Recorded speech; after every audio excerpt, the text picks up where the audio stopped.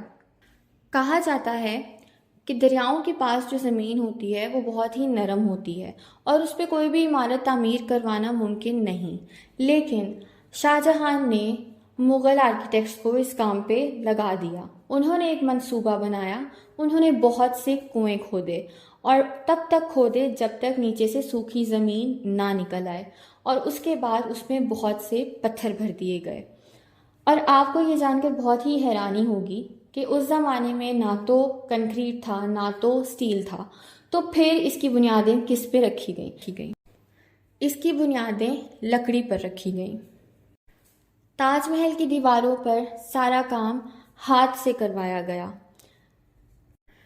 تاج محل کا خوبصورت پتھر جو کہ وائٹ ماربل جس کو کہا جاتا ہے، وہ آگرہ سے 400 میٹر دور راجستھان سے منگوایا گیا، اور جب تک تاج محل کی تعمیر مکمل نہ ہوئی وہاں سے پتھر لینا سب کو منع تھا، کیونکہ سارے کا سارا جو مال تھا وہ تاج محل کے لیے چلا جاتا تھا۔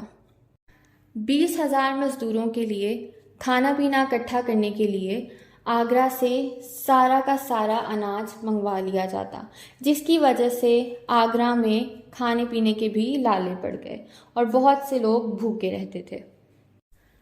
تاج محل کو کچھ اس طرح سے تعمیر کروایا گیا ہے کہ وہ گیٹ کے پیچھے سے دیکھنے میں بڑا لگتا ہے، لیکن جیسے ہی ہم اس کے پاس جاتے ہیں وہ چھوٹا لگنے لگ جاتا ہے۔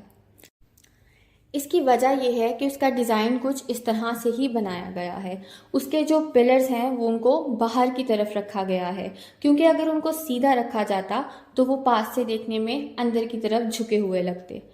اور ان کو باہر رکھنے کی ایک وجہ یہ بھی ہے کہ جب زلزلہ آئے تو پلرز باہر کی طرف گرے، نہ کہ تاج محل کے اوپر گرے۔ تاج محل کا ڈیزائن شاہ جہاں نے خود بنایا، اور اس ڈیزائن کو انہوں نے اپنے باپ دادا کے مقبروں سے لیا۔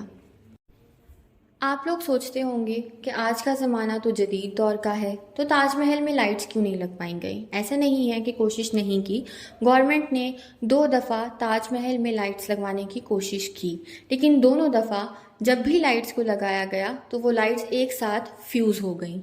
کچھ لوگ کہتے ہیں کہ وہاں پر ممتاز محل کی روح رہتی ہے جو کہ نہیں چاہتی کہ وہاں پر لائٹس لگے، پر جب سرچ کی گئی تو پتہ چلا کہ وہاں پر کچھ ایسے کیڑے ہو سکتے ہیں جن سے ایسے ایسڈز نکلتے ہیں جو کہ لائٹس کو فیوز کر دیتے ہیں۔ اس وجہ سے آج تک تاج محل میں لائٹس نہیں لگائی گئی۔ تاج محل کو کچھ اس طرح سے تعمیر کیا گیا تھا کہ جب چاند کی روشنی اس پر پڑتی ہے تو پورا محل روشن ہو جاتا ہے، اور آج تک وہ اسی طریقے سے روشن ہوتا آ رہا ہے۔ ممتاز محل اور شاہ جہاں کی قبریں بالکل ساتھ ساتھ اسی تاج محل کے اندر ہیں۔ اب ہم بات کرتے ہیں تاج محل کے کچھ ڈارک سیکرٹس کی۔ ایسا نہیں ہے کہ وہاں پر سب کچھ ہی بہت اچھا ہے اور کچھ برا نہیں ہے، ہاں کچھ برا بھی ہے۔ تاج محل کی بیسمنٹ میں 22 سٹور رومز ہیں۔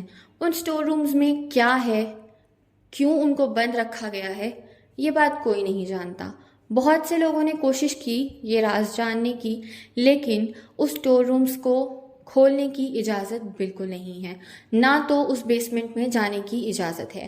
کسی نہ کسی طرح کچھ پکچرز ان سٹور رومز کی وائرل ہوئیں، کسی نے کھینچی اور نیٹ پر ڈال دی، لیکن اصل میں ان سٹور رومز میں ایسا کیا ہے وہ کوئی نہیں جانتا۔ کچھ لوگ کہتے ہیں کہ وہاں پر خزانہ ہے، کچھ لوگ کہتے ہیں کہ وہاں پر بہت سے مغلیہ خزانے ہیں، کچھ کہتے ہیں کہ وہاں پر کچھ روحوں کا اور اس طرح کی چیزوں کا، پیرانارمل ایکٹیویٹیز کا بسیرا ہے۔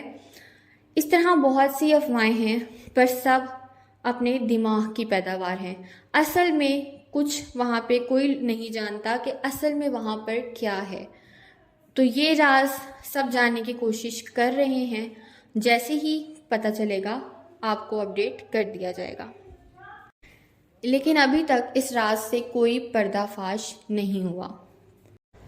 Thank you so much for watching. Hope you guys like the video.